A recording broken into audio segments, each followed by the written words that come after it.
नमस्कार, मैं हूं अशोक श्रीवास्तव और आप देख रहे हैं जानने का हक। देश में इस वक्त नए प्रधानमंत्री नरेंद्र मोदी और नई सरकार की प्राथमिकताओं और उनकी चुनौतियों के तमाम मुद्दों पर इस वक्त बहस चल रही है। तमाम राजनीतिक मुद्दे हैं जिन पर लोग बात कर रहे हैं, बहस कर रहे हैं। इसके अलावा देश में और भी बहुत सारे मुद्दे हैं अलग अलग विषय से जुड़े, जो कि इस नई सरकार की प्राथमिकताओं में गिने जा रहे हैं, लेकिन साथ साथ उनकी चुनौतियों की भी बात हो रही है। लेकिन आज हम जो मुद्दा उठा रहे हैं वो शायद नए प्रधानमंत्री नरेंद्र मोदी के लिए सबसे बड़ा मुद्दा, सबसे चुनौतीपूर्ण मुद्दा रहने वाला है, क्योंकि वो मुद्दा ऐसा है जिस पर इस देश में पिछले 25-30 साल से लगातार बात हो रही है, बहस हो रही है, काम हो रहा है, लेकिन उसमें देश को अब तक सफलता मिलती हुई नहीं दिख रही। जी हां, वो मुद्दा है गंगा की सफाई का। जी हां, क्योंकि गंगा वो नदी है जो सिर्फ नदी नहीं है, बल्कि इस देश की सांस्कृतिक, इस देश की सामाजिक और इस देश की एक तरह से कहें तो इसकी सभ्यता की एक धरोहर है। और गंगा इस देश की लाइफलाइन है। और नरेंद्र मोदी ने जब चुनाव लड़ा था वाराणसी से, तब उन्होंने कहा था कि मैं यहां आया नहीं हूं, मुझे किसी ने भेजा नहीं है, बल्कि मुझे गंगा ने बुलाया है। पहली बार किसी सरकार ने, जो जल संसाधन मंत्रालय होता है, उसमें नदी की सफाई और गंगा की सफाई पर खास तौर से फोकस किया है और उमा भारती जी इस विभाग की मंत्री बनाई गई हैं। तो आज हम यही बात करेंगे, यही चर्चा करेंगे कि गंगा की सफाई अब तक क्यों नहीं हो पाई। और आज जो हमारे साथ चर्चा में जुड़े हैं उनका परिचय करा दूं। हमारे साथ देवानंद सिंह जी हैं। देवानंद सिंह जी बनारस वाराणसी भाजपा के स्पोक्स पर्सन है, बीएचयू के बनारस हिंदू विश्वविद्यालय के अध्यक्ष भी रह चुके हैं। बहुत बहुत शुक्रिया देवानंद जी। हमारे साथ हिमांशु ठक्कर जी हैं। हिमांशु ठक्कर जी कोऑर्डिनेटर हैं south Asia network on dams, river और बंद के। बहुत बहुत शुक्रिया आपका भी हिमांशु जी। और लखनऊ से हमारे साथ जुड़ रहे हैं चंद्रभूषण पांडे जी। चंद्रभूषण पांडे जी एक ऐसे जुझारू व्यक्ति हैं जो पीसीएस थे, लेकिन इन्होंने अब वॉलंटरी रिटायरमेंट लिया और पिछले कई सालों से गंगा और देश की नदियों की सफाई के लिए लगातार संघर्ष कर रहे हैं। चंद्रभूषण पांडे जी, आपका भी बहुत बहुत शुक्रिया हमारे साथ जुड़ने के लिए। और इस विषय पर हम आए उससे पहले, आप जानते हैं गंगा के बारे में सभी जानते होंगे, करीब करीब 20 लाख लोग हर रोज गंगा नदी में डुबकी लगाते हैं। लेकिन और गंगा की सफाई के लिए जो कुछ मामला हुआ वो भी सब परिचित हैं। लेकिन एक बात जो बहुत अहम है वो ये कि जो पिछले कुछ सालों में जो आरटीआई लगी हैं और राइट टू इंफॉर्मेशन के तहत जो तमाम सूचनाएं मांगी गई हैं, उन सूचनाओं से ये बात सामने आई है कि गंगा की सफाई पर जो भी पैसा खर्च हुआ है वो अपने लक्ष्य को हासिल नहीं कर पाया है। और इतना ही नहीं, जो गंगा एक्शन प्लान 2 था, जब उसके लिए पिछले साल आरटीआई लगाई गई तो एक चौंकाने वाली बात सामने आई, और वो बात ये कि जिस रफ्तार से गंगा की सफाई का काम चल रहा है, अगर उसी रफ्तार से काम चलता रहा तो गंगा एक्शन प्लान 2, जिसको पिछले साल मार्च में कंप्लीट हो जाना चाहिए था, वो 2020 में जाकर कंप्लीट होगा। आरटीआई यानी सूचना के अधिकार से गंगा सफाई को लेकर जो जो जानकारियां आई हैं सामने और इसमें जो जो कमियां सामने आई हैं, उसी को लेकर ये रिपोर्ट देख लेते हैं। हमारे संवाददाता संतोष चौधरी की ये रिपोर्ट है। गंगा तेरा पानी अमृत। गंगा, माँ गंगा, पावन जीवन दायिनी गंगा, दम तोड़ती गंगा, गंगा तेरा प्रदूषित गंगा, अमृत झरझर। हे गंगा तेरे कई नाम, तू इस धरती पर जीवन देने के लिए आई थी, चारों तरफ खुशी हरियाली फैलाने आई थी। जीवन पाए गंगा। तेरे बहते पानी से उठती मनमोहक आवाज से घाटियां गुंजायमान हो जाती हैं। पहाड़ों से गिरते पानी की बूंदें दूर से भी मन और शरीर को सराबोर कर देती हैं।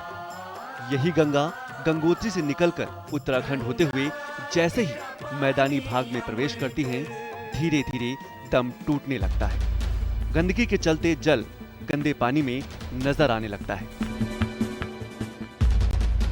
जब तक सामूहिक जन संचेतना नहीं जागृत होगी, जब तक व्यक्ति ये नहीं सोचेगा कि गंगा के प्रति सिर्फ अपना पुण्य कमाने के लिए वहां स्नान करना आवश्यक है और स्वच्छता का दायित्व तो सिर्फ कुछ संगठनों पर है, तब तक गंगा स्वच्छ नहीं हो सकती। गंगा एक्शन प्लान की शुरुआत 1985-86 में हुई थी, जिसका मकसद था गंगा की सफाई। इस एक्शन प्लान के लिए 900 करोड़ रुपए दिए गए, पर सूचना का अधिकार कानून से पता चला कि जो पैसा गंगा की सफाई के लिए आया था, मां गंगा की धारा को शुद्ध और प्रवाहित करने के लिए था, वो भ्रष्टाचार की भेंट चढ़ गया। आरटीआई से यह भी पता चला कि 2011 में गंगा की सफाई के लिए 2000 करोड़ रुपए सैंक्शन किए गए, जिसमें से 500 करोड़ रुपए तुरंत रिलीज कर दिए गए। 2012-13 में पहला रिलीज फंड 425 करोड़ रुपए का था। अरबों रुपए गंगा के नाम पर रिलीज हुए, पर मां गंगा आज भी किसी गंदे नाले से कम नहीं है। आरटीआई से यह भी पता चला कि गंगा के किनारे लगे पंपिंग स्टेशन भी बंद पड़े हैं, जिससे कि गंदा पानी सीधे गंगा की धारा में प्रवाहित हो रहा है। क्योंकि गंगा को विभिन्न जगहों पर बांध दिया गया है, उसकी वजह से पानी का प्रवाह कम हो गया है, तो प्रदूषण की मात्रा आज वाराणसी से लेकर के कानपुर तक के बीच में बहुत ज्यादा है। तो उसका एक बीच का पात्र चूंकि इलाहाबाद है, तो यहाँ पर भी प्रदूषण की मात्रा बहुत ही ज्यादा है।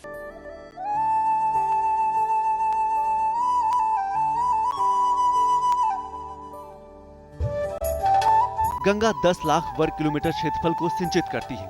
गंगा में प्रतिदिन 20 लाख लोग स्नान करते हैं। गंगा हिंदुस्तान के कई बड़े शहरों से गुजरती हुई जीवन प्रदान करती है। सामाजिक, सांस्कृतिक और आर्थिक रूप से लोगों को मजबूत करती है। पर उसी गंगा नदी में हजारों टन गंदगी डाली जाती है। कुंभ के नाम पर गंगा के किनारे करोड़ों श्रद्धालु स्नान करते हैं। वही गंगा अपनी बेबसी पर आंसू बहा रही है। सरकारी बाबुओं से लेकर सरकार में बैठे नेता सब गंगा के नाम से निकले पैसों का दुरुपयोग कर रहे हैं। कागजों में ही गंगा सफाई का फंड रिलीज होता है और कागजों में ही गंगा साफ हो जाती है। गंगा मोक्षदायिनी है। सगर के पुत्रों को मुक्त कराने के लिए भगीरथ के प्रयास से गंगा आई। इसका महत्व इसी बात से समझ सकते हैं, गंगा भगवान नारायण के का चरणोदक है, चरणों का धुवन है और भगवान शिव के मस्तक पर विराजमान है। ये वो गंगा है जिसे मां का दर्जा प्रदान है। आकाश से धरतीवासियों को समृद्ध करने के मकसद से अवतरित हुई, पर वही धरतीवासी इस मां को पल पल मार रहा है। मां गंगा का दम घुट रहा है। न मुझे किसी ने भेजा है, न मैं यहाँ आया हूँ, मुझे तो गंगा ने बुलाया है। देश को ही नहीं, मां गंगा को भी नई सरकार से उम्मीद है। प्रधानमंत्री नरेंद्र मोदी से उम्मीद है कि शायद मां गंगा पहले की तरह निर्मल और तेज धारा के साथ बह सके।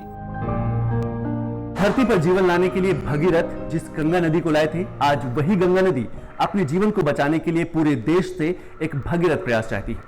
गंगा नदी की लंबाई 2500 किलोमीटर है और इसकी सफाई में कई हजार करोड़ रुपए खर्च हो गए, पर आज भी गंगा नदी अपने अस्तित्व को बचाने के लिए संघर्ष कर रही है। किसी भी हिंदुस्तानी को अपनी हस्ती तलाशनी हो तो वह गंगा नदी में खुद का जाके चेहरा देख ले, उसे पता चल जाएगा कि मां गंगा अपने बेटों से क्या चाहती है। कैमरामैन आलोक के साथ मैं संतोष चौधरी, दूरदर्शन न्यूज, नई दिल्ली।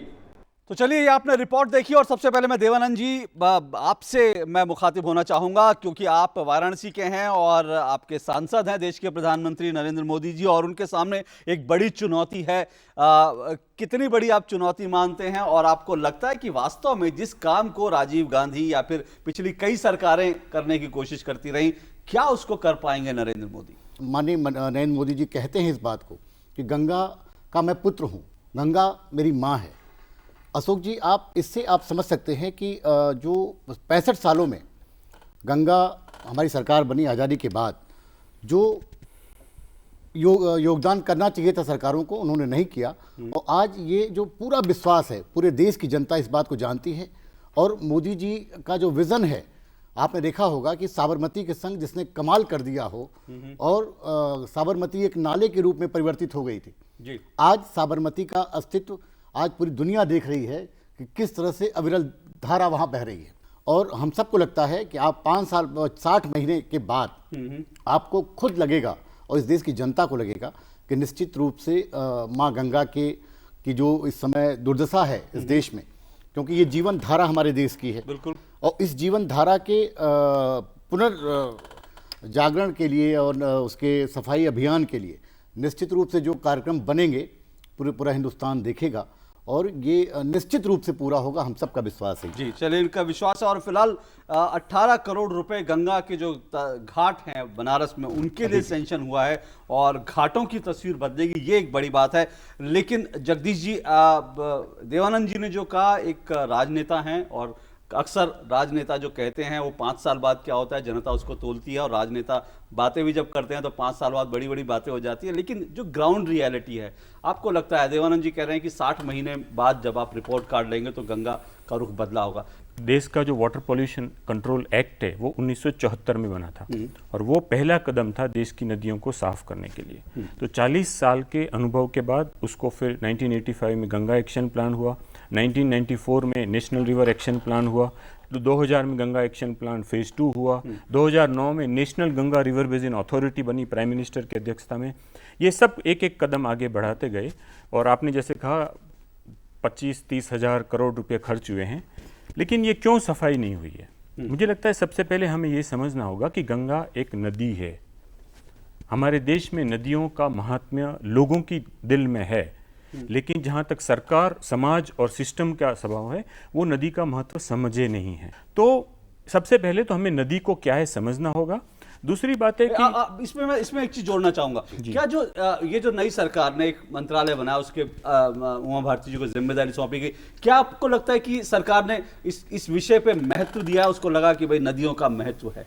बहुत पहला अच्छा पॉजिटिव बात है कि जो वाटर रिसोर्स मिनिस्ट्री को चार्ज दिया गया था सुश्री उमा भारती जी को, उनको जो मंत्रालय दिया गया है उसका नाम है water resources, river development and Ganga rejuvenation. बिल्कुल, ये बहुत महत्व का है, एक पहला कदम है।